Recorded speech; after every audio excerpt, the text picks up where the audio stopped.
Vamos a entrar nueva vez en materia, donde nos habíamos quedado anteriormente.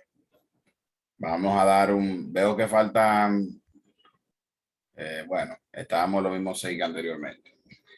Vamos entonces a continuar.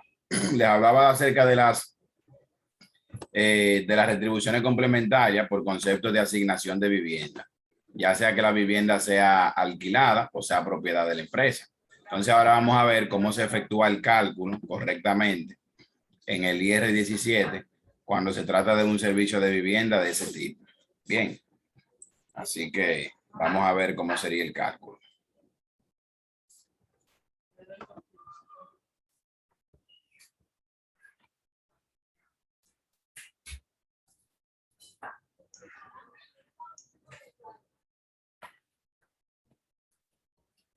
Muy bien, aquí tenemos algunos ejemplos que vamos a ir detallando para que vayamos entendiendo al respecto. Miren, aquí tenemos lo que son ellos, están a lo que es el beneficio adicional y pagando bien donde viviendo, entonces es alquilar, eso hace que eso esté sobre la retribución tal. Entonces, la empresa que le esté alquilando la vivienda, usted va a pedir como 5,000 pesos, normal. Son 55,000 que van. Luego de eso, ¿qué le cuesta? 17. En esta son 50 que le puse. Aquí donde hay vivienda, voy a poner 55,000. Y luego de esos 55,000, y va a colocar aquí, pero por otro 17. Así de fácil. Hay otro gasto que está sujeto a retribución complementaria, que es muy importante. Y es el tema de los vehículos. Bien. Entonces, aquí tenemos retribución, asignación, vehículos. Los servicios de vehículos cubra su personal, sea con vehículo asignado propiedad del empleador, tomado en arrendamiento de un tercero, o sea propiedad del empleado. O sea, cuando se trata de vehículos pueden darse 3 casos. Puede ser que el vehículo le alquilando, y en cada caso se aplica diferente. Por ejemplo, aquí vamos a ver si es propiedad del empleado. Cuando es propiedad del empleador, dice aquí que todos los gastos incurridos y o imputados a dicho vehículo a cargo del empleado, y el gasto cual reparación y mantenimiento. Es decir, el vehículo, por ejemplo, le pertenece a la misma empresa, porque cada vez que hablamos de propiedad del empleador, estamos hablando de propiedad de la empresa. Pues entonces, ¿qué se va a hacer? Todos los gastos en los que se incurran en ese vehículo van a estar sujetos a meterse en el cálculo para la retribución complementaria. Sea que usted haga gasto de mantenimiento, la depreciación mensual, la reparación, todo lo relacionado con ese vehículo. Y aquí dice que la base para el cálculo del impuesto sustitutivo será, cuando es propiedad del empleador, será atendiendo a los siguientes porcentajes que han de considerarse de uso personal para el empleado. Miren, un 40% de todos los gastos incurridos, siempre y cuando el trabajo de ese empleado sea de oficina, o un 20% si el trabajo no es de oficina. Ejemplo, si el vehículo le pertenece a la empresa y yo se lo estoy asignando a Juan, y le digo, Juan, mire, ese vehículo que es de la empresa está asignado a ti, ¿verdad? Todos los gastos en que se incurra relacionado con ese vehículo, mantenimiento, reparación, combustible, etcétera, todos esos gastos van a estar sujetos al cálculo de la retribución complementaria. Entonces, ¿qué va a pasar? Que si Juan, al que yo le estoy asignando ese vehículo, trabaja dentro de la oficina, pues de todos los gastos que se generen con ese vehículo mensualmente, solamente el 40% se va a tomar como sujeto a retribución complementaria. Pero si Juan no trabaja en oficina, solamente el 20% se va a tomar como retribución complementaria. ¿Qué significa esto? Que si en el mes ese vehículo genera un gasto de 100,000 pesos y Juan trabaja en la oficina, pues solamente de esos 100,000 hay 60,000 que usted se lo va a compensar como gasto normal, 100%. Pero el otro 40%, que son 40,000 pesos, usted tiene que calcular el 27% de la retribución complementaria y pagar ese impuesto sobre la renta. Y si el trabajo no es en una oficina, lo mismo, lo único que aquí sería un 20%, con lo cual serían 20,000 pesos que le tiene que calcular el 27% para pago de impuestos sobre la renta por concepto de retribuciones complementarias. Bien. Así de sencillo. Vamos a ver un pequeño ejemplo.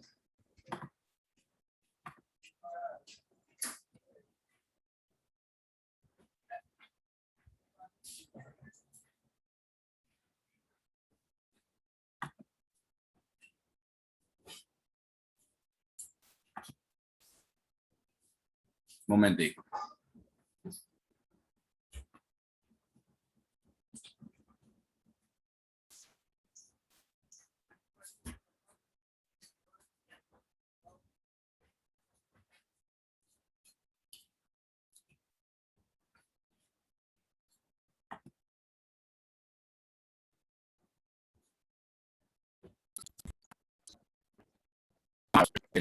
Ese va a tomar el gasto, rectificar aquí la carga de esos. El mil gasto, si por ejemplo si le vas a si siento encima para tomar de creación con ciento. Si emplea curso, emplear luz, resolución con si es tienes compromiso es el de todos los gastos. Y por lo general es hacer lo que capaz de dinero y a todo gasto prende todo las funciones.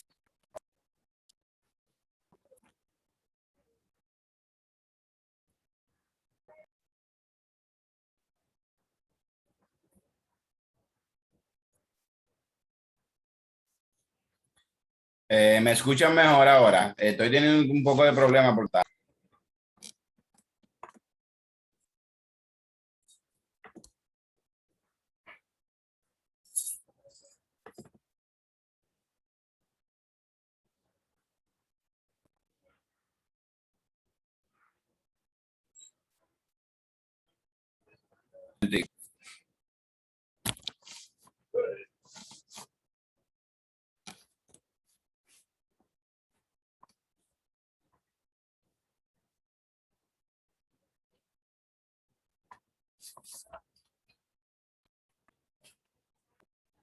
Muy bien, perfecto. Aquí estamos hablando de la asignación de un vehículo por parte del empleado, ¿verdad? Asignación del vehículo, empleador, alquilado de un tercero y también propiedad del Vamos a suponer eso, en la oficina del trabajo de sobre el otro lado, el mismo vehículo, el mismo caso, generó el 20%. A esos pesos hay que calcularle el 27% de impuestos sobre la renta, que da 540. Por otro, el gasto del vehículo, si vas a imponer igual que el si el gasto. Entonces, después, ¿qué hacemos nosotros? Si al IR que esta plantilla son simplemente. Y aquí donde dice vehículos, yo voy a colocar ¿qué? Yo voy a colocar la base imponible de las retribuciones complementarias de los vehículos. Ejemplo, si el caso mío fuera,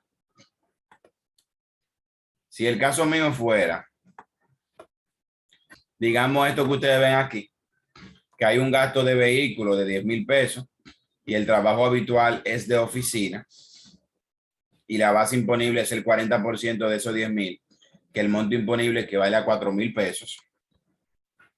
¿Qué se haría en este sentido? Pues ese monto imponible de 4,000 pesos es lo que yo voy a colocar aquí donde dice vehículo, 4,000. O sea que ahí va la base imponible que está sujeta al cálculo de la retribución complementaria. Bien, no el monto completo de todos los gastos porque entonces le va a dar un monto errado.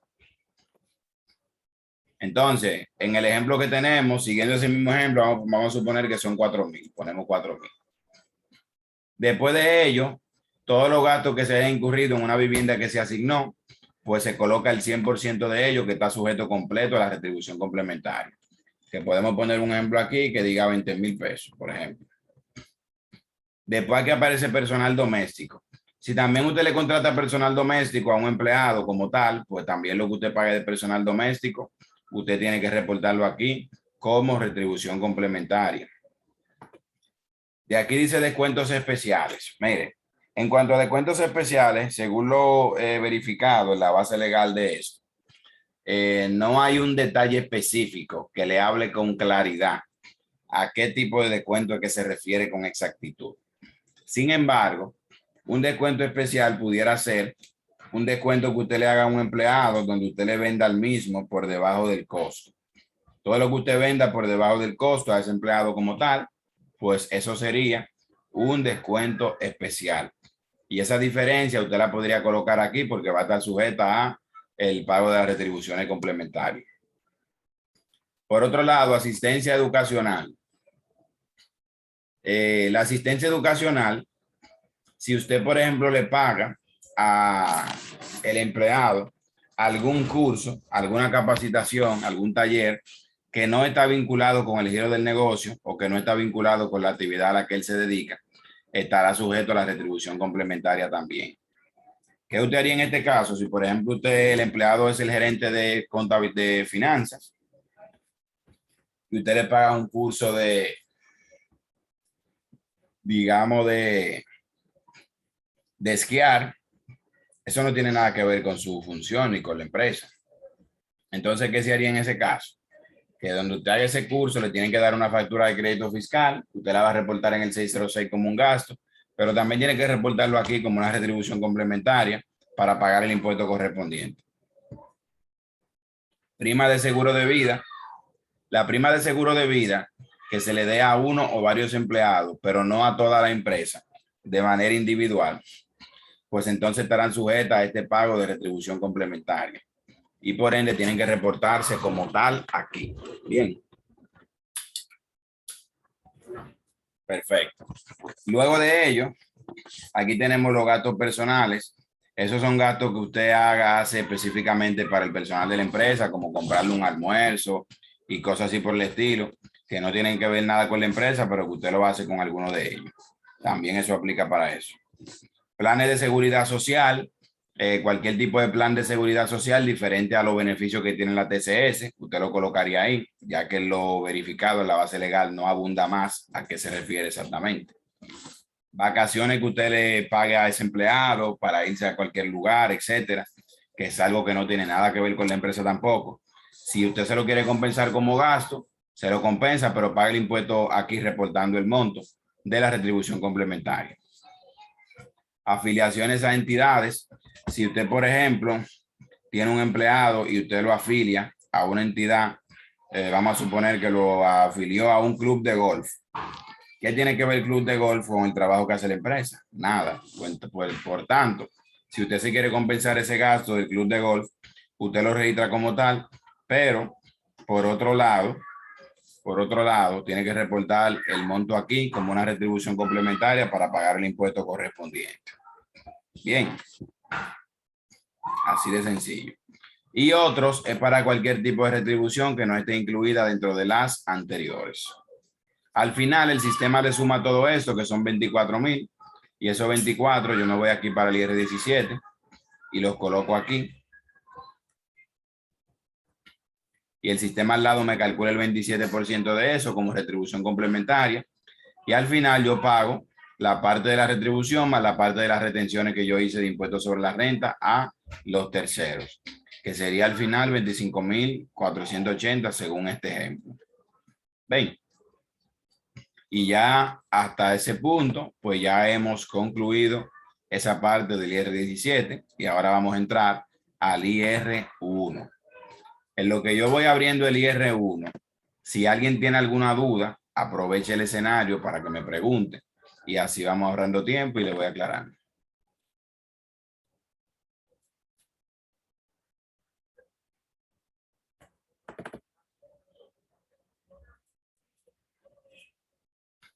En resumen, hay varios puntos que ustedes pueden tener en cuenta para tener bien claro el concepto de las retribuciones complementarias. Y es que cualquier beneficio que se le dé a un empleado, cualquier beneficio que no tenga nada que ver con la empresa y que sea algo individual para él o para un grupito que no es para todos, ya está sujeto a retribución complementaria.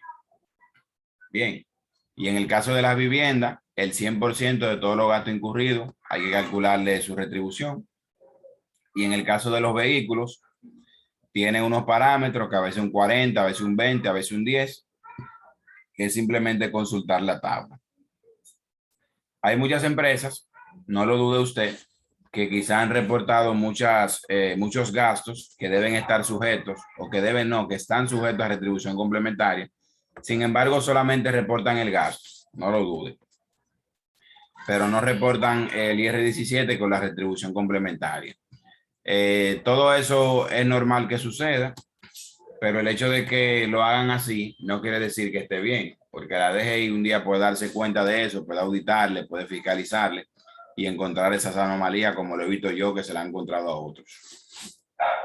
Bien, hay muchas empresas que han hecho muchas cosas irregulares y que nunca la DGI le ha llamado la atención por nada. Pero el hecho de que no se la llamen no significa que está todo bien. Lo que pasa es que la DGI no tiene capacidad para hacer frente a todas las empresas que tiene el país. Son demasiadas empresas para poco personal. ¿Entiende? Entonces ya usted puede ir sabiendo. Muy bien. Entonces ahora llegamos al punto del IR1. El IR1 es este formulario que ustedes ven aquí, que es básicamente la declaración del impuesto sobre la renta para las personas físicas. Cuando yo digo declarar el impuesto sobre la renta para personas físicas, lo que estoy diciendo es que usted le presenta esta declaración a la DGI, dentro de la cual, entre otras cosas, usted va a presentar sus ingresos, costos y gastos y la ganancia que tuvo usted como persona física. Y de esa ganancia, usted tiene que pagar una cantidad X de impuestos sobre la renta, que en este caso va a ser determinada conforme a una tabla que la DGI tiene, que es la misma tabla que se utiliza para el cálculo de las retenciones de impuestos sobre la renta que yo le había mostrado en unas clases pasadas. Entonces, ¿cómo se llena este formulario? Lo primero es que tiene un anexo que se llama anexo B, que como lo dice aquí arriba el nombre, es un estado de resultados. Aquí están los ingresos, los costos y los gastos que usted tuvo en el año. Y es lo primero que se debe llenar. Después está el anexo A, que es donde usted detalla cada uno de los bienes que usted tiene, de los activos, declara sus pasivos y al final eso le da cuál es su patrimonio. O sea, un pequeño, como un balance general de una persona física resumido. Y también tiene un renglón donde está el detalle de las retenciones. Bien. No recuerdo con exactitud si primero va el anexo B o el anexo A, pero la misma plataforma, el sistema le sugiere cuál va primero de los dos. Eso es lo de menos, porque hace tiempo que no he hecho un IR1. Por otro lado está el formulario principal, que es el que dice IR1. Básicamente el IR1 arrastra muchos montos y partidas. Wow, está temblando la tierra. ¿Ustedes lo sintieron eso? Sí. Tembló pila. Sí, yo lo sentí. Wow. Tembló bien fuerte aquí. Tembló fuerte, bien duro que tembló.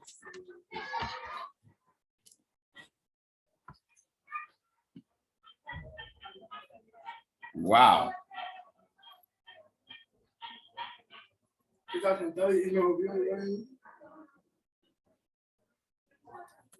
Denme un momentito, por favor, que siempre después de esto es bueno mirar y cosas. Denme un momentito.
Muy bien, estimado, disculpen, vamos a continuar. No hay ningún problema por aquí. Fue simplemente un pequeño susto. Bueno, seguimos con el IR1. Les decía que esta parte principal, que es el formulario principal del formulario de declaración, pues simplemente arrastra una cuanta partida de lo otro llenado en los demás anexos, para finalmente aquí a que aparezca el monto total que se va a tener que pagar de impuestos sobre la renta para la persona física. Bien. Entonces, aparte de esto, aquí hay dos anexos, uno que es RG y otro RD, que hace alusión a lo que es el tema de los gastos educativos, que usted se puede compensar, que eso se lo explicaré un poquito más adelante. Entonces, vamos a comenzar con el llenado. Vamos a comenzar primero con el anexo A. En el anexo A, vemos por aquí que primero me dice inmuebles urbanos solares. Si esta persona física tiene inmuebles urbanos solares, aquí donde dice cantidad, simplemente tiene que colocar la cantidad que tiene, aquí el monto que equivale. De igual manera, si tiene inmuebles urbanos, que son mejoras, igualmente con los terrenos. También aquí tiene que ir colocando los montos de otros bienes que tenga, como mejora, instalaciones contenidas en terrenos rurales, existencia de ganado vacuno, porcino, avícola, etcétera, existencia de productos agrícolas y forestales, capital invertido como dueño o socio en negocio, ya que usted como persona física puede tener inversiones en empresas. Acciones que poseen otra compañía, valor nominal. Valor nominal es que aquí usted va a poner la cantidad de acciones que tiene y aquí va a poner lo que totaliza esas acciones que usted tiene. Ejemplo, si usted tiene 100 acciones y cada una de ellas vale 1,000 pesos, pues 100 por 1,000 serían 100,000, que esas serían todas las acciones, que todo el porcentaje, la cantidad total, perdón, que usted tendría en cuanto a valor nominal de acciones. Luego, títulos, bonos, otro depósito en banco en su poder, créditos hipotecarios. Ojo, cuando aquí dice créditos hipotecarios, no es que usted deba un préstamo hipotecario, porque aquí estamos hablando primero de los bienes, de los activos que usted tiene, no de la deuda. O sea, que cuando dice crédito hipotecario es usted, que a usted le deban, que usted tenga una cuenta por cobrar a alguien o a alguna empresa con algún bien en hipoteca. Bien. Vehículos de motor, automóviles, cantidad 1, etcétera. Mobiliario de oficina, consultorio, bufete, mobiliario de la casa, dinero en caja, cuenta de ahorro y corriente, naves y otras embarcaciones de cualquier tipo y otros. Luego de ello, dice aquí total de bienes acumulados en el año, 4.350.000. Y donde dice deuda por préstamo hipotecario, coloca los préstamos hipotecarios que tenga, los préstamos prendarios y cualquier otra deuda. Al final, ¿qué el sistema hace? Esto que está aquí, que es la sumatoria de todos los bienes que usted puso arriba, después le va a restar todas las deudas que usted puso aquí abajo. Y la diferencia de uno y el otro va a ser el patrimonio que usted tiene reportado, que es como quien dice su capital. Después, este renglón que está aquí es para que usted llene todas las retenciones que a usted le hicieron de impuestos sobre la renta en el transcurso del año. Fíjese algo. Primero aquí usted comienza a llenar las retenciones efectuadas por entidades estatales, que viene del formato de envío 623. En la clase próxima vamos a ver si vemos el 623, que es donde se deben reportar todas las retenciones que el Estado le hace a usted. Y eso es una vez al año. De hecho, cuando usted va a declarar este IR1, que tiene como fecha límite 90 días después del 31 de diciembre, que eso cae entre el 31 de marzo, 30 de marzo, etcétera, dependiendo cómo sea el año. Usted para esa fecha, para cuando usted vaya a presentar eso, ya usted tiene que tener presentado el 623, donde están todas las retenciones que le hizo el Estado en el transcurso del año. Bien, y a menos que lo hayan cambiado, esta casilla, usted no la llena directamente, sino que el mismo sistema la llena automática con lo que usted tenga reportado que ha enviado en su 623. Bien, así que es importante tener eso en cuenta, porque esa casilla no la llenamos nosotros, sino que la llena el mismo formulario, la misma oficina virtual, con lo que usted haya enviado en el 623. Amén. Por otro lado, retenciones por salarios. Las retenciones por salario también usted la coloca aquí. Ojo con algo. Cuando usted devenga salarios, a usted le hacen diferentes tipos de retenciones. Hay unas retenciones que son de la TCS, AFP y Seguro Familiar de Salud. Y hay otras retenciones que son de impuestos sobre la renta si el monto que usted devenga pasa de cierto límite. Bien, pero aquí las únicas retenciones que se van a colocar son las retenciones del impuesto sobre la renta. Porque recuerden que aquí lo que se está declarando es el impuesto sobre la renta y no podemos mezclar una cosa con la otra. Retenciones por honorarios, retenciones por alquiler, retenciones por intereses percibidos y otras retenciones. Usted llena todo eso para que el sistema se lo tome en cuenta y se lo rebaje del impuesto a pagar. Bien, perfecto. Por otro lado, vamos ahora a ver cómo se llena el anexo B, que es en el cual declaramos los ingresos, costos y gastos. El anexo B, como ustedes ven, es un estado de resultados. Primero aquí le comienza a detallar los ingresos que usted percibe por las diferentes vías. Primero usted va a colocar los ingresos por ventas locales, ingresos por exportaciones, por prestación de servicios, por honorarios profesionales, por alquileres, otros ingresos, devoluciones sobre venta, descuentos sobre venta, etc. Cabe resaltar que los ingresos que usted coloque aquí, que estén sujetos a retención de impuestos sobre la renta, tiene que coincidir con las retenciones de impuestos sobre la renta que usted colocó en el anexo A. Ejemplo, si yo coloco aquí que yo tengo ingresos por honorarios profesionales de 70,000 pesos, como yo soy una persona física, se supone que debieron haberme realizado una retención de 7,000 pesos, que es el 10% de impuestos sobre la renta. Por ende, en el anexo A, donde te van las retenciones, donde dice honorario por servicios profesionales, yo tengo que tener una retención de 7,000. No la puedo tener de 8 ni de 9, tiene que ser de 7, porque eso es lo que coincide con los 70,000 que yo generé de ingresos. Bien. Perfecto. Después de ello hay otros ingresos que son ingresos por salarios, ingresos sobre inversión, intereses sobre inversión que usted haya generado, venta de bienes de capital, que ahí está relacionado el tema de lo que son la venta de terreno, me parece, y también la venta de acciones que usted haya generado, los ingresos que haya obtenido, y los ingresos por dividendo.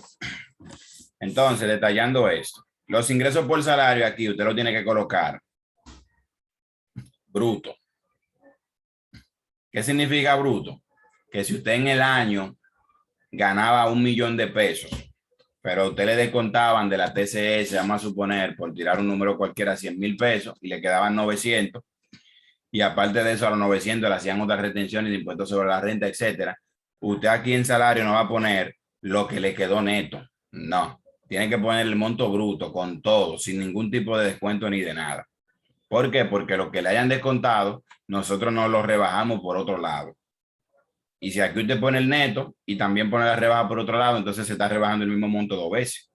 Entonces aquí el monto va bruto, lo que usted ganaba bruto. En cuanto a los dividendos que están aquí abajo, los dividendos hay que colocarlos para fines de transparencia. Pero hay otro renglón donde nosotros excluimos los dividendos de la base imponible del cálculo del impuesto sobre la renta, porque los dividendos están exentos cuando una persona física lo está declarando. ¿Por qué? Porque cuando una persona física recibe pago de dividendo, a ese pago que recibe le hacen una retención de impuesto sobre la renta. Bien, o sea que para una persona física recibir dividendo tiene que tener acciones en una empresa y cuando le pagan le hacen un descuento del 10% por concepto de eso mismo, de dividendos. Bien, o sea que por eso es que aquí no se graba otra vez, porque si no le van a cobrar demasiado impuesto a un mismo monto.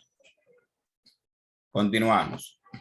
Luego luego de terminar con los ingresos, pasamos ya a la parte de los costos. En los costos primero tenemos un pequeño estado de costo de venta que está aquí, que comienza con el inventario inicial. Un estado de costo de venta es un estado bastante sencillo, en el cual usted primero coloca aquí el inventario inicial que usted tuvo de mercancía, las compras locales que usted realizó en el transcurso del mes. Primero, el inventario inicial, ¿de dónde usted lo saca? Del inventario final que va aquí, que usted tuvo el año pasado. Si este es el primer año, entonces el inventario inicial va a ser 0, porque usted comenzó con 0. Entonces, por otro lado, luego usted suma todas las compras locales que se realizaron en el transcurso del año. ¿De dónde usted saca eso? De todos los 606 que usted envió en el año entero. De un renglón que se llama compras que formarán parte del costo de venta, que dice más o menos así, que es el número 9. Bien. Luego, tiene que colocar compras en el exterior, importaciones. Todo lo que usted haya importado, que usted lo haya liquidado, usted lo va a colocar ahí. Y luego el ITEVI llevado al costo. Si hay algún ITEVI que usted se haya llevado al costo, en las compras que usted realizó en el periodo, pues usted simplemente lo coloca aquí. Y luego coloca el inventario final, que ya para usted saber el inventario final, tiene que acudir a su sistema, si es que lo tiene, o tiene que hacer un conteo físico para usted determinar el mismo. Bien. Perfecto. Entonces, luego de todo ello, seguimos aquí y dice sueldos y salarios. Sueldos y salarios. Después de que usted hace este estado de costo de venta, al final aquí le sale el costo, que son 2.400.000. Por esa fórmula, más, menos. Ok. Después de comenzar a detallar otro gasto que tiene los gastos que tiene su personal. Sueldo y salario, retribuciones complementarias, seguros, aportación seguridad social, aporte Infotep y otros gastos de personal. En seguros, usted lo que va a colocar son seguros de vida o seguros de salud que usted le haya pagado a sus empleados como tal. En aportación a la seguridad social, usted va a colocar lo que usted paga de AFP y de seguro familiar de salud y de SRL, de seguro de riesgo laboral, a la TCS mensual, usted como empleado, como el ente comercial. En aporte de Infotec, usted va a colocar lo mismo del Infotec, que el 1% o el 0.5% en el caso del pago de la bonificación. Por otro lado, en otro gasto de personal, ¿qué tipo de gasto usted pudiera colocar? Otro gasto diferente a los anteriores mencionados que tengan que ver con el personal, como por ejemplo, si usted pagó prestaciones laborales en el transcurso del año, pues usted por las prestaciones laborales pagadas tiene que considerar eso como un gasto de personal. Las prestaciones laborales. Bien. Y así sucesivamente.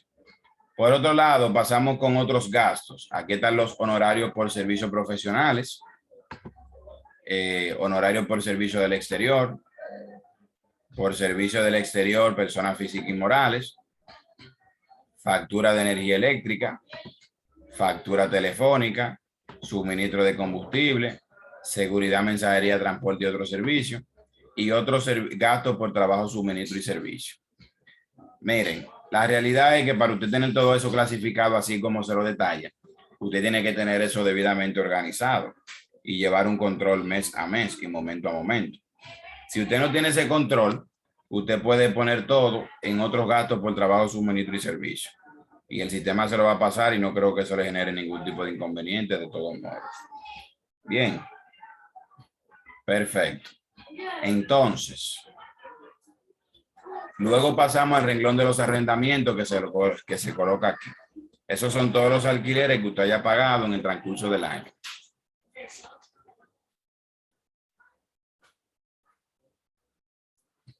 En el renglón de arrendamiento usted va a colocar todos los alquileres que usted haya pagado en el transcurso del año. ¿De dónde lo saca? De todos los 606 que usted envió, que eligió la opción que dice arrendamiento. Bien, ahora pasamos a los gastos de activos fijos. En los gastos de activos fijos tenemos depreciación de activos fijos, categoría 1, que son las edificaciones, categoría 2, que son automóviles y equipos, y otros activos fijos. El tema del cálculo de esa depreciación, yo se lo voy a explicar cuando entremos al IR2, que es el siguiente tema. porque ahí también lo vemos para no repetir la misma cosa dos veces.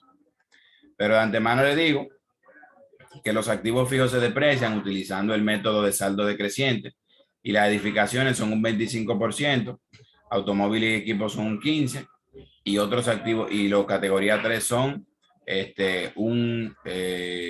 automóviles y equipos son un 25% y los categoría 3 son un 15%, es decir, 5, 25 y 15.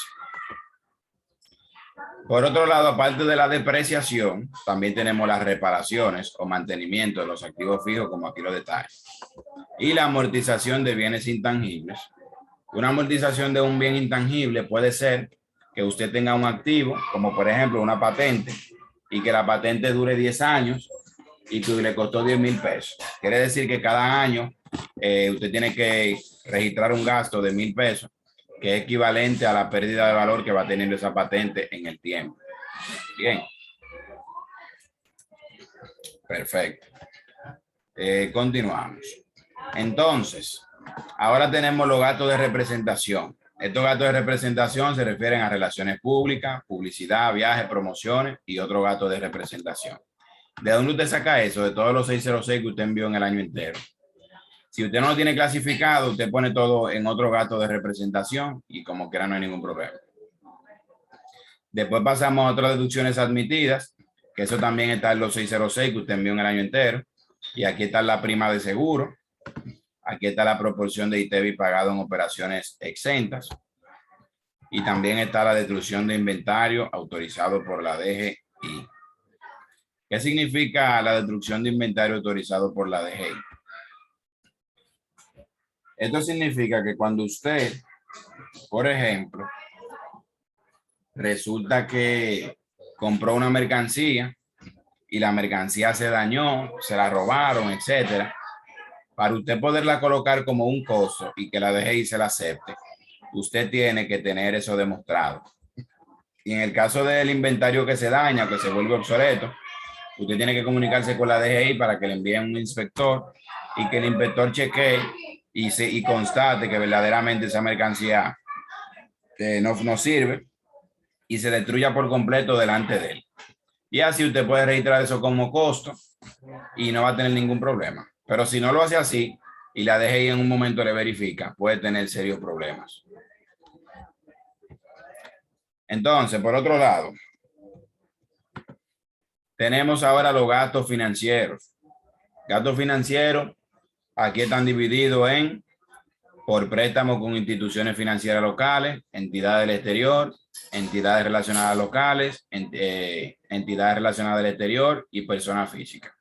Obviamente, como siempre al principio dice por préstamo, por préstamo, por préstamo, es refiriéndose a que el gasto proviene de un préstamo, pero realmente lo que se considera gasto es lo que usted paga como interés. Cualquier cosa que usted no pague como interés, como por ejemplo, el pago del capital, eso no se considera gasto, es lo que usted paga de interés. Y si encima de eso le cobran alguna tarifa por algún manejo o algo por el estilo de lo que los bancos inventan, también eso lo puede colocar como gasto. También tenemos aquí la retención del impuesto a la emisión de cheque y pago por transferencia, el 0.0015, que nos cobran cada vez que transferimos. Eso también usted lo va a reportar en todos los 606 como gasto financiero. Y aquí va a colocar el monto total que usted reportó en el año. Y en otro gasto financiero, cualquier gasto diferente a los anteriores. ¿Qué sería un gasto diferente a los anteriores? Algún recargo, alguna multa que le hayan puesto por usted no pagar a tiempo, algún préstamo. Podría ser un ejemplo de eso.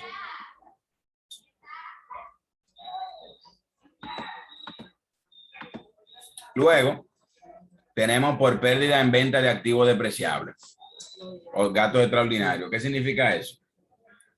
Que hay gastos que simbolizan lo siguiente. Si usted tiene un activo fijo y usted el valor del libro que tiene el activo fijo son 100,000 pesos y usted lo vende en 80, usted lo vendió 20,000 pesos por debajo de su valor del libro.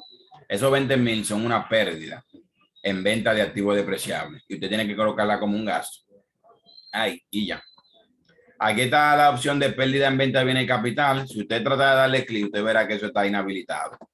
Eso está inhabilitado y el mismo instructivo de la DGI lo tiene como inhabilitado.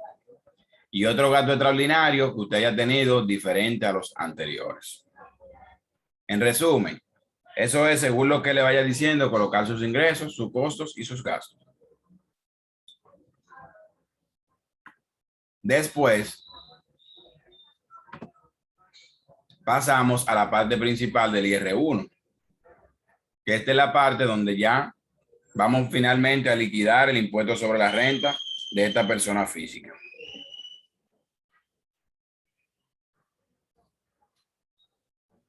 Entonces,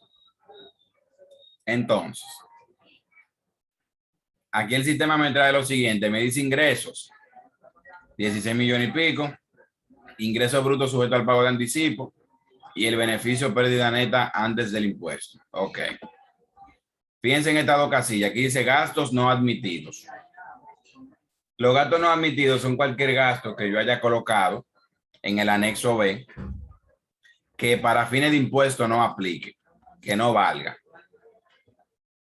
Por ejemplo, en el anexo B quizá yo pudiera haber registrado el gasto de recargo e intereses por pagar un impuesto de la DGI atrasado.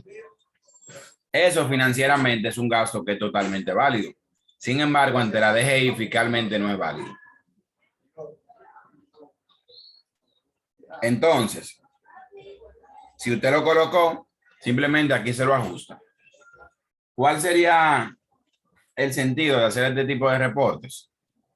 Bueno, el sentido básicamente es que usted pudiera, por ejemplo, tener su contabilidad organizada en su sistema y usted simplemente traspasa todos los datos que usted tiene aquí directamente para fines de transparencia. Y lo que no aplique, usted se lo ajusta de este lado y ya. Y así también le ayuda para que ese tipo de movimiento de efectivo que quizás generaron esos gastos, pero esté soportado en que se trató de algún pago X que no aplicaba fiscalmente, pero financieramente sí. Por otro lado, hay otros ingresos que son exentos. Dentro de los ingresos que están exentos está, por ejemplo, los ingresos por dividendo. Si yo aquí en el anexo B hubiese colocado donde dice ingresos por dividendo,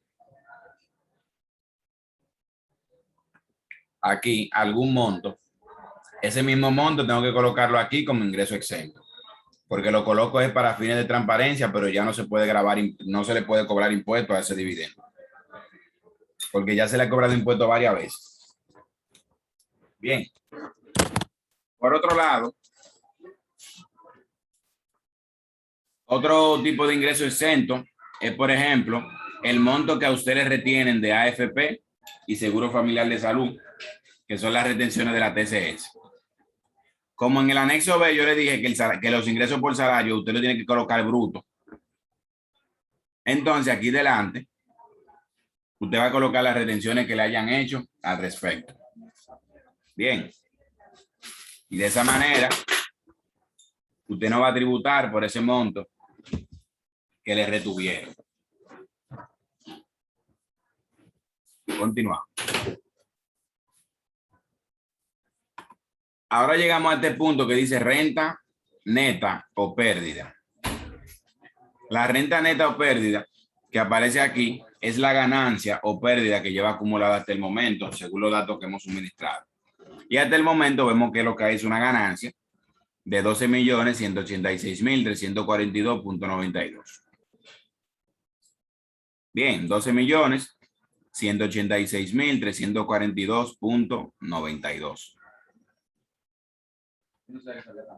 Entonces, después de que tenemos ese monto ahí, tenemos que hacerle unas cuantas deducciones. Aquí dice exención contributiva. Solo aplica para los que no reportan costos o gastos. La exención contributiva es el monto de los 416.220 pesos. Si, por ejemplo, en el anexo B yo no tuviera reportado ningún gasto y ningún costo, aquí apareciera el monto de la retribución, de la exención contributiva, que son 416.220, y ese monto se le va a restar a esta ganancia que yo tengo aquí acumulada, rebajándome para que yo pague menos impuestos. Pero por otro lado, si yo decido reportar los costos y los gastos, pues entonces la exención contributiva no se me aplica aquí. Aquí usted lo que tiene que ser sabio.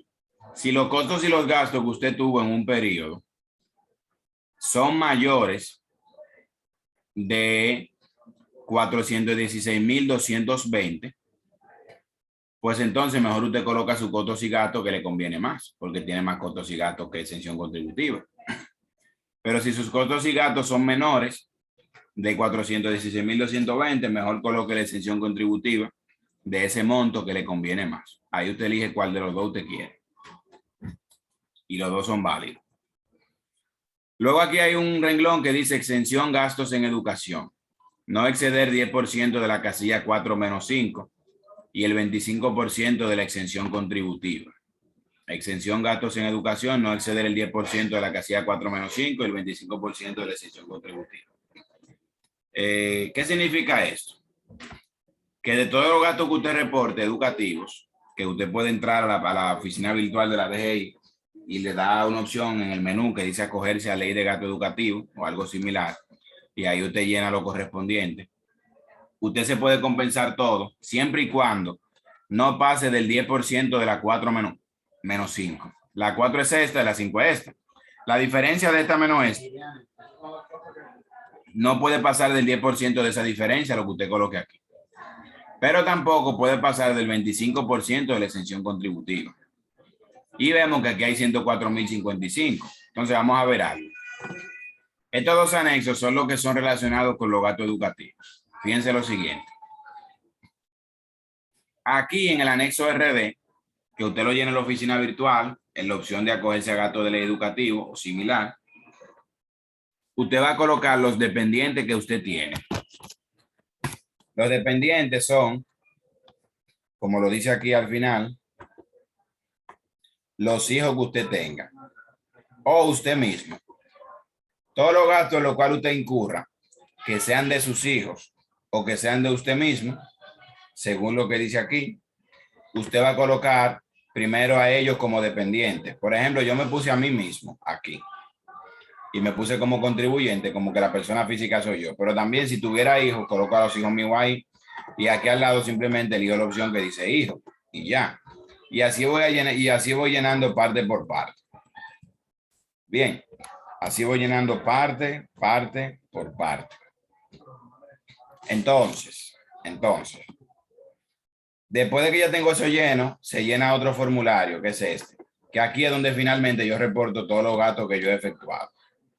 Coloco el RNC o la cédula de la factura, de los gastos, el tipo ID, RNC o cédula, dependiendo si es 1 o 2, dependiendo si es RNC o cédula, el nivel del gasto educativo, si fue técnico, preescolar, primaria, secundaria, etcétera, el comprobante fiscal, la fecha, el monto y a qué dependiente es que aplica ese gasto, que yo puse yo mismo, pero si fuera un gasto del hijo mío, pongo hijo, por ejemplo. Entonces, fíjense algo, yo aquí voy a poner 100,000 pesos. Y vamos ahora al IR1 y ustedes van a ver que en el IR1 me aparecen los 100,000, mírenlo ahí, como gasto educativo a compensar. ¿Ven? Pero si yo agarro y por ejemplo ahora pongo 90 y voy para el IR1, miren que ahora hay 90. Pero si yo agarro y pongo 140, no está en los 140, solamente hay 104,055. ¿A qué se debe esto? A lo mismo que leímos aquí, que el monto colocado aquí no puede pasar del 25% de la exención contributiva, que es lo que es la exención que va aquí. Entonces, la exención contributiva, ustedes lo pueden calcular allá mismo en su casa. Yo lo voy a calcular aquí. La exención contributiva, ¿de cuánto es? 416,220. A eso le calculamos el 25% y me da 104,055. 416,220 por el 25% da 104,055 pesos. Por eso no va a exceder de ese monto nunca, jamás, a menos que lo cambie. Por otro lado, aquí tenemos ganancia de capital por ventas de acciones. Una ganancia que usted haya generado por vender acciones. Usted tenía acciones como persona física a 100 pesos cada una y la vendió a 150, lo que usted se gane por el total que vendió. Ganancia de capital por venta y aporte en naturaleza de inmuebles. Si es que usted vendió algún inmueble como tal, la ganancia que obtuvo, pues la coloca ahí. Y al final eso me va a dejar la renta neta imponible, que son 12.082.287.92. Por último, aquí dice impuesto liquidado. El impuesto liquidado es en base a esos 12 millones, que son 2.945.000 y pico. Ese impuesto liquidado es calculado en base a ese monto que está ahí y en base a la tabla que yo les había enseñado cuando estábamos viendo el tema de la nómina y demás. Es igual. Después de esto, todo lo que usted coloque aquí se le va a rebajar a ese impuesto a pagar. Por ejemplo, aquí a modo de ejemplo, yo puse aquí anticipos pagados de 1.400. Los anticipos son que la DGI, que yo se lo voy a explicar más adelante, le hace pagar de manera anticipada una especie de suposición de lo que ellos entienden que usted puede generar como beneficio. Y por ende, al usted pagarlos, como es como una especie de pagarle impuestos por adelantado, cuando le toque el momento de pagar el impuesto, pues usted se lo rebaja del impuesto a pagar, simple y llanamente. Luego de ello, están las retenciones que reportamos en el anexo A. Estas retenciones vienen automáticamente arrastradas de ese anexo a este punto que dice 117.743. Bien. Perfecto. Luego entramos a la opción que dice otros pagos. Otros pagos se utilizan, miren para qué. Imagínese que usted hizo esta declaración y la declaración le dio a pagar 300.000 pesos y usted pagó los 300.000 pesos. Pero después usted descubre, usted se da cuenta que la declaración estaba mal, tenía un error y por ende usted la quiere rectificar, es decir, la quiere arreglar. Como usted la quiere arreglar su declaración por el error que tuvo, pero ya usted sabe que usted pagó 300.000, cuando usted la declare otra vez, pero con la corrección realizada, donde dice otros pagos, usted va a colocar el monto que usted pagó de 300.000 pesos. ¿Por qué? Porque si no lo coloca, prácticamente ese monto usted lo está perdiendo y usted no lo puede perder porque la realidad es que usted lo pagó. Tiene que rebajárselo de cualquier monto que le dé a pagar como tal. Bien. Perfecto. Entonces, siguiendo con ello. Después tenemos aquí la siguiente casilla que dice saldo a favor ejercicio anterior. El saldo a favor del ejercicio anterior que me señala aquí es si, por ejemplo, en la declaración pasada usted tenía un dinero a favor suyo. ¿Qué es tener un dinero a favor suyo? Que quizás usted pudo haber pagado más anticipo o retenciones u otros pagos o todo mezclado, y esto también de aquí, que el impuesto que le tocaba pagar. Imagínese que el año pasado usted tenía que pagar 100.000 de impuestos, pero sin embargo usted pagó 120.000 de anticipo. Van a haber 20.000 que usted pagó por encima. Por ende, esos 20.000 serían un saldo a favor y usted lo coloca aquí para compensárselo y no dejarlo perdido.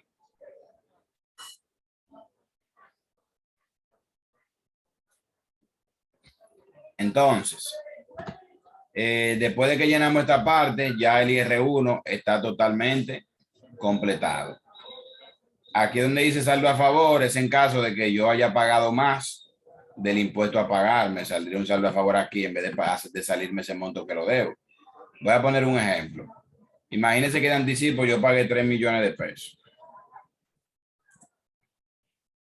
Ya no va a haber impuesto a pagar, sino lo que hay un saldo a favor. Porque entre toda esta casilla hay más dinero pagado que lo que yo debo, que lo que me dio el impuesto a pagar. ¿Entienden? Entonces ese sería el detalle. Por otro lado, aquí debajo tenemos lo que es la mora en declaración tardía, mora en anticipo no pagado, etcétera. Todo eso de los recargos yo se lo voy a explicar, ya que el tema de los recargos les interesa. Es lo mismo para el ITEVIS es lo mismo para el impuesto sobre la renta de personas físicas, de personas jurídicas, es lo mismo para el IR17, es prácticamente lo mismo para todos. O sea que lo que yo le explique en general le va a servir para todas las declaraciones. Entonces, hasta este punto ya se ha concluido la declaración del IR1. Ahora que yo le voy a explicar para culminar, le voy a explicar el tema del cálculo de los intereses y del cálculo de los anticipos. Mire, los anticipos lo tienen que pagar tanto las personas físicas como las empresas. Pero en este caso veremos solamente a la persona física, porque las empresas vienen en la próxima clase. ¿Qué es el anticipo? Simplemente la DGI, según los ingresos que usted percibió y el impuesto a pagar que usted generó, la DGI hace un cálculo, pues es como una especie de estimación de que la DGI dice, bueno, en base a los ingresos que tú recibiste en este año o la ganancia que generaste, yo entiendo que para el año que viene tú puedes generar algo similar. Y en el entendido de que para el año que viene puedes generar algo similar, pues la DGI te manda a pagar ese entendido de ellos de manera anticipada. Es como que la DGI entiende que, por ejemplo, usted para el año que viene, según las operaciones que tuvo en este año, puede generar X monto y la DGI le dice, bueno, como tú estás proyectando que va a generar una ganancia de tanto y que va a pagar un impuesto el año que viene, un ejemplo de 2 millones, págame los 2 millones por adelantado en el transcurso del año. Y cuando llegue el momento de pagar, pues todo lo que tú has pagado de impuestos, tú te lo vas a rebajar del monto que te dé la declaración, que es como pagar el impuesto por adelantado prácticamente. Entonces, hay quienes esto lo ven de buena forma y quienes lo ven de mala forma. Hay gente que dicen, bueno, esa es una manera de tú pagarlo adelantado sin tú sentirlo mucho. Y así cuando llegue el final del año, tú no tienes que salir huyendo a buscar ese dinero. Eso tiene su lógica. Sin embargo, hay otros que dicen que eso es una forma de que las empresas carezcan de liquidez o carezcan de capital para poder hacer frente a sus operaciones y que eso lo que hace es que le afecta en las mismas. Bien, pero independientemente del criterio de uno o de otro, la realidad es que hay que pagarlo. ¿Cómo se paga? Fácil. Usted tiene que tomar el impuesto liquidado, que fue este monto. Mírenlo ahí, este monto de aquí. Ojo, el impuesto liquidado que se toma para la declaración, para el cálculo, es lo que le aparece aquí en la casilla 10. No el monto a pagar. Que el monto a pagar e impuesto liquidado no es lo mismo.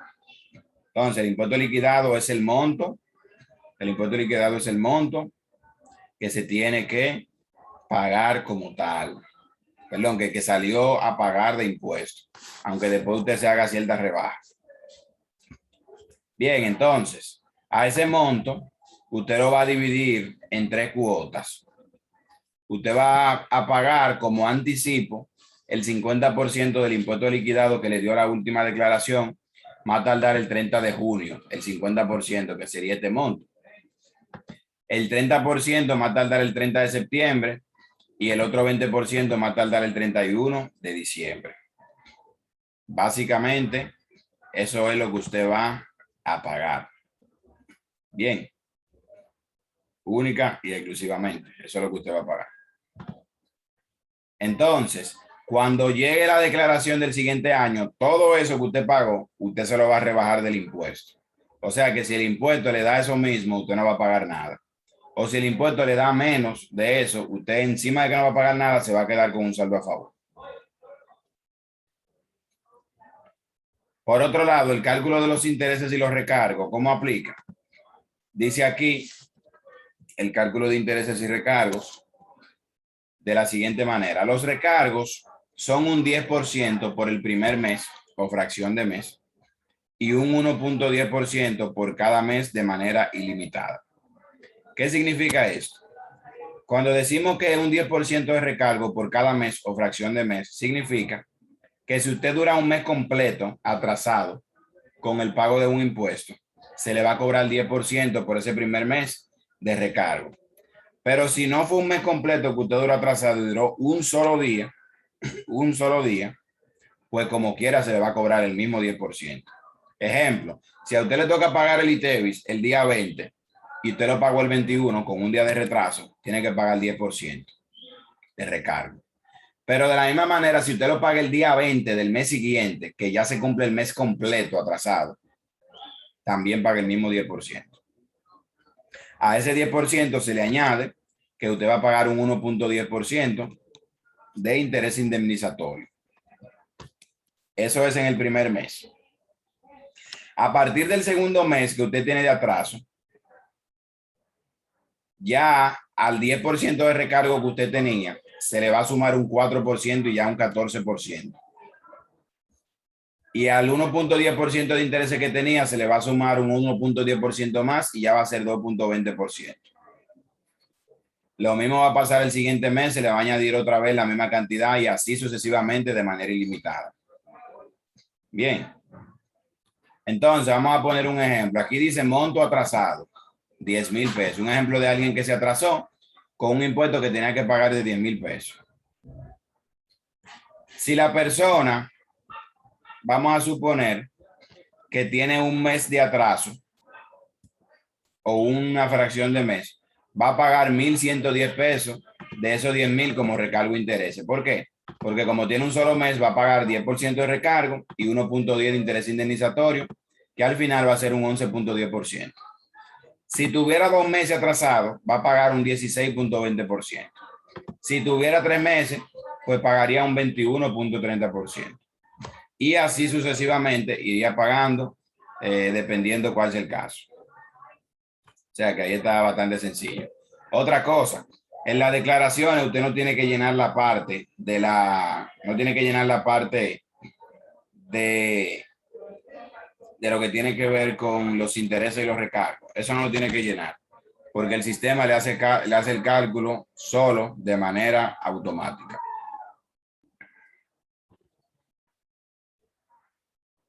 Bien, pero de todos modos, como profesionales, como siempre digo, es bueno saberlo. Y por eso la explicación. Entonces, hasta este punto ya hemos llegado a la parte final de la clase del día de hoy. Si alguien tiene alguna duda en particular, puede aprovechar el escenario para externarla.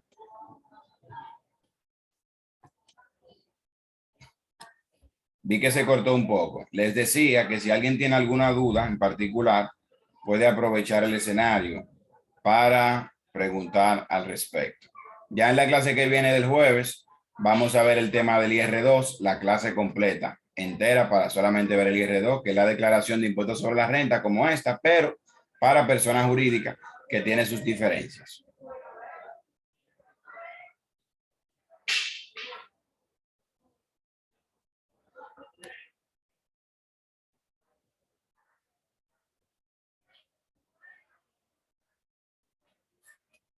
Bien, ¿alguien tiene alguna duda hasta el momento?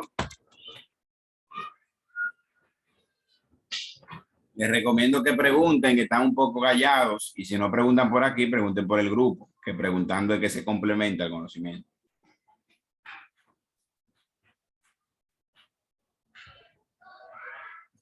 Bueno, pues vamos entonces ya a dejar la clase por aquí. Como siempre tengo la costumbre, les voy a dejar una pequeña porción de la palabra de Dios en esta noche, que se encuentra, con el permiso de todos ustedes, después de Dios, en el libro de Mateo, capítulo 24, versículos 3 al 8. Y dice de la siguiente manera, en el nombre del Padre, del Hijo y del Espíritu Santo. Y estando él sentado en el monte de los olivos, es decir, Jesús, estando sentado en el monte de los olivos, los discípulos se le acercaron aparte diciendo, dinos, ¿cuándo serán estas cosas? Es decir, el fin del mundo. ¿Y qué señal habrá de tu venida y del fin del siglo?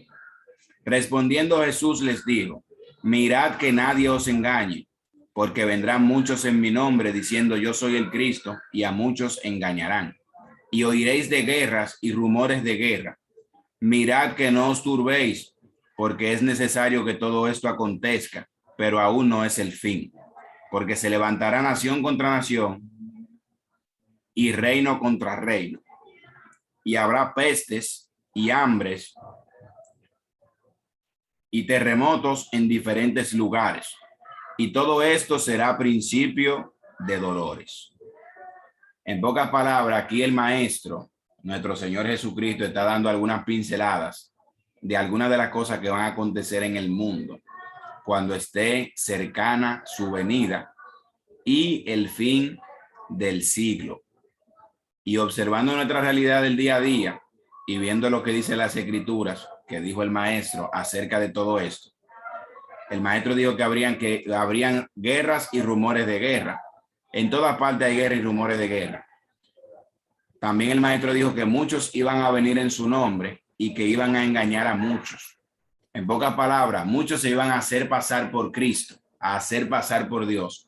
Y lo hemos visto. Hay personas que se han levantado a lo largo de la historia diciendo que ellos son el Mesías, que ellos son el enviado de Dios, que ellos son el Cristo. Y han sido farsantes. O sea, que esa es otra señal de la que se han cumplido. También algo muy fuerte que habla la palabra es que dice que habrá pestes y hambres. Todos ya conocemos la pandemia en la cual nos encontramos, por la cual estamos dando esta clase virtual y no presencial. Y dice también que habrán terremotos en diferentes lugares. Terremotos en diferentes lugares, que es exactamente lo que estamos viendo ahora y lo que acabó de pasar, un terremoto. Y cada vez se vuelve más común y se vuelve más normal en el mundo entero. Y al final dice que todo esto será principio de dolores, pero que aún no es el fin. De manera que los acontecimientos que se están dando en el mundo, lo que sugieren es que las señales del fin y de la venida de Cristo están dándose y están anunciando que la venida del Señor está cada día más cerca. ¿Y cuál es el tema con la venida del Señor? Que cuando el Señor venga, solamente los que lo tengan a Él en su corazón, solamente los que estén sellados con el Espíritu Santo, son los que van a desaparecer y van a reinar con el Señor eternamente. Sin embargo, aquellos que no tengan a Cristo en su corazón, lamentablemente se quedarán en esta tierra. Y la Biblia narra una serie de sucesos, de hechos, de dolor, de sufrimiento que van a padecer todas esas personas que no estén preparadas cuando Cristo venga. Entonces, el resumen, ¿qué mensaje es que le quiero dar? Que a sabiendas de que las señales se están cumpliendo y que el cumplimiento de esa señal indica que la venida está cerca, tenemos que tratar de prepararnos para que cuando Cristo venga, nos vayamos con Él y reinemos y estemos donde Él está. Ya que Él dijo, en la casa de mi Padre muchas moradas hay, voy pues a preparar lugar para vosotros, para que donde yo esté, vosotros también estéis. Entonces, les dejo esa lectura, Mateo capítulo 24, versículo 3 al 8. Tengo pendiente enviarle el material de la clase pasada, el material de este, el video de la pasada, el video de este. Y si Dios lo permite, nos vemos en la próxima clase, que sería la última este próximo jueves. Que Dios le bendiga grandemente, que tengan feliz resto de la noche, que duerman en paz, en tranquilidad y que tengan un excelente resto de esta semana que recién inicia. Que Dios le bendiga grandemente a todos.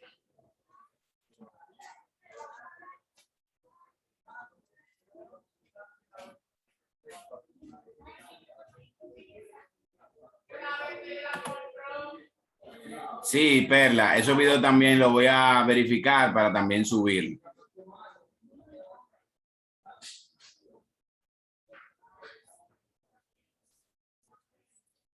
A la hora.